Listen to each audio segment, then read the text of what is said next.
Butter দিলাম, যেহেতু বাসায় বাটার একটু কম আছে। এটার সাথে আমি একটু সয়াবিন তেল অ্যাড করলাম 3 টেবিল চামচের মতো, যদিও আমি আন্দাজ মতো যেটা দিয়েছি এটা 3 টেবিলেই হবে। তারপরে হচ্ছে আমি একটু পেঁয়াজ কুচি দিব। পেঁয়াজ কুচিটা হালকাভাবে একটু ভাজা হয়ে গেলে আদা রসুন কুচিটা দিব। আর এমনিতেই আমি হচ্ছে এখানে চিকেন, তারপর হচ্ছে সব কিছু ম্যারিনেট করে রেখেছি। চিকেনটা যেমন তোমার ম্যারিনেট করেছি, একটু আদা রসুন বাটা দিয়েছি, হালকা একটু জিরা ভাজা গোলমরিচ দিয়ে সয়াসস দিয়ে ম্যারিনেট করে রেখেছি।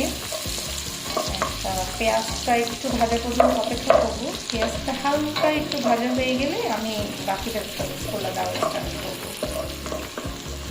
ইভেন আমি এখানে আমার মতো করে একটা সস বানিয়ে নিয়েছি, যেটা হচ্ছে আমি অলওয়েজ হচ্ছে ফ্রাইড রাইসে ইউজ করে থাকি। সয়া সস, এটি চিলি সস আমি অ্যাড করে একটা ছোট্ট একটা সস বানিয়ে নিয়েছি। আচ্ছা, পেঁয়াজটা দেখতে পাচ্ছি হালকা একটু ভাজা হয়েছে, আমি খুব বেশি ব্রাউন করবো না পেঁয়াজটা। আদা রসুন কুচিটা দিয়ে দিচ্ছি। আমি সব কিছুর সাথে একটু আদা রসুন কুচিটা খেতে আমার খুব ভালো লাগে, একটা অন্যরকম একটা আরোমা, একটা ফ্লেভার আসে।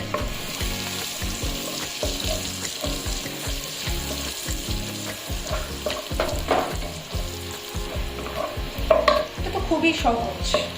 অনেক সময় ফ্রাইড রাইস তো আমরা বাসায় বাংলা যেটা বলি ভাত ভাজা, এটা তো পুরাতন আগের দিনে ভাত দিয়ে আগে মা খালারা করে দিত। ওকে আমরা এখন একটু চিকেন অ্যাড করে একটু হচ্ছে ভেজিটেবলস অ্যাড করে ওটাকে ফ্রাইড রাইস বলি। এই যে আমার ম্যারিনেট করা চিকেনটা, যেখানে আমি গোলমরিচ, একটু জিরা গুঁড়া, একটু আদা রসুন অ্যাড করে একটু সস দিয়ে আমি ম্যারিনেট করেছিলাম। যেহেতু আমার হাতে সময় কম ছিল, আমি ম্যারিনেট করার সাথে সাথেই আসলে রান্নাটা করে ফেলছি। এটা হচ্ছে বেটার হয়, চিকেনগুলো যদি আগে থেকে ম্যারিনেট করে ফ্রিজে রেখে দেয় তাহলে ভিতরে টেস্টটা ভালো ঢুকে, মশলাগুলো ঢুকলে খেতে তখন অনেক ভালো লাগে। বাট এত সময় আসলে আমার হাতে ছিল না। আমি লবণটা সব ভেজিটেবলস দেওয়ার পরেই দিব, কারণ হচ্ছে যেহেতু আমার পোলাওতে অলরেডি লবণ দেওয়া ছিল, পোলাওটা আমার আগেই রান্না করা ছিল। তো যে কারণে আমি কাঁচামরিচগুলো এখনই দিয়ে দেবো, তা না হলে কাঁচামরিচের যে ফ্লেভারটা ওটা আসবে না, আসতে ঠিক করবেন। চিকেনটা হালকা একটু ভাজা হয়ে গেলে আমি হচ্ছে এখানে ভেজিটেবলসগুলো অ্যাড করা শুরু করবো। এখন হচ্ছে একটু বরবটি অ্যাড করে দিব। বরবটিটা আমি একটু আগে দিচ্ছি, কারণ বরবটিটা একটু শক্ত থাকে, সেটা হতে সময় লাগে।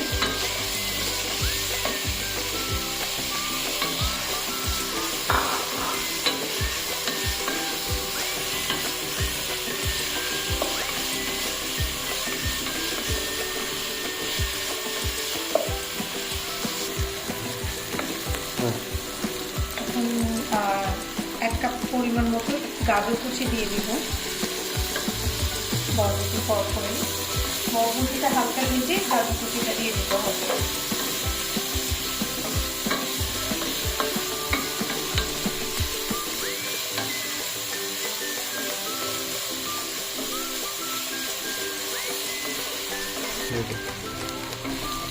গাজরটা একটু ভাজা ভাজা হয়ে গেছে, এখন আমি হচ্ছে একটু বাঁধাকপি দিব। বাঁধাকপিটার পরিমাণ একটু বেশি দিচ্ছি, আমার বাঁধাকপি খেতে খুব ভালো লাগে তাই। আর এখানে আমি ক্যাপসিকাম অ্যাড করছি না, কারণ আমার বাসায় আসলে এই মুহূর্তে ক্যাপসিকাম নেই, শর্টকাট যা ছিল তাই দিয়ে আমি তৈরি করছি।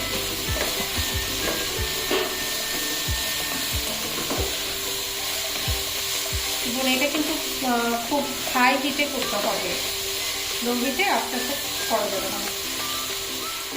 পরিমাণ মতো লবণ দিয়ে দিচ্ছি, আপনি আপনার স্বাদ অনুযায়ী দিয়ে দেবেন। যেহেতু আমার পোলাওতে লবণ দেওয়া ছিল, আমি সবজি অনুযায়ী লবণটা দিয়েছি।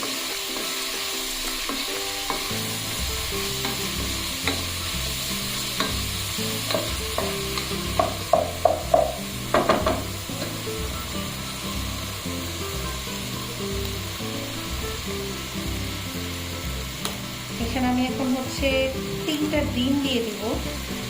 ডিমটা আমি তবে ফেটিয়ে নিইনি, লবণ দিয়ে অনেকেই যেটা করেন, একটু ডিমটা লবণ দিয়ে ফেটিয়ে দেন।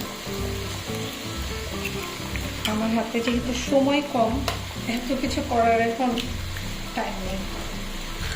আর ডিমের মধ্যে আমি সামান্য একটু লবণ ছিটিয়ে দিচ্ছি স্বাদ অনুযায়ী। সবজিটা কিন্তু আমি এক সাইড করে নিয়ে তারপর ডিমটা আরেক সাইডে ইয়ে করবো। এতে কিন্তু সবজিটা খুব বেশি ভাজাও হবে না, পোড়া পোড়া হবে না, টেনশন নেই, আপনারা এটা আস্তে ধীরে করতে পারেন।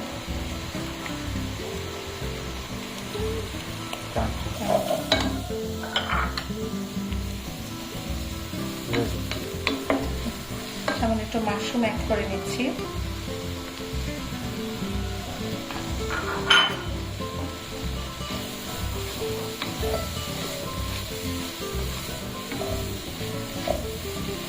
যেহেতু এটা ক্যানের মাশরুম ছিল, এটা অনেকক্ষণ যাবত ভাজার কিছু নেই।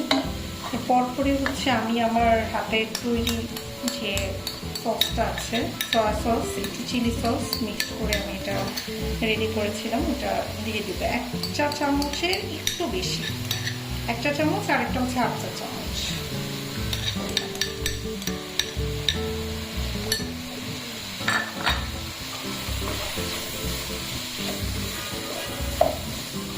ভেজিটেবলসটা রেডি করা শেষ। আমি হচ্ছে এখন বক্স সহ পুরো পোলাওটা দিয়ে দিচ্ছি। পোলাওটা ঢেলে দেওয়ার পরে ভালো করে মিক্সড করে নিতে হবে। চুলাটা অবশ্যই হাই হিটেই রেখে দিতে হবে।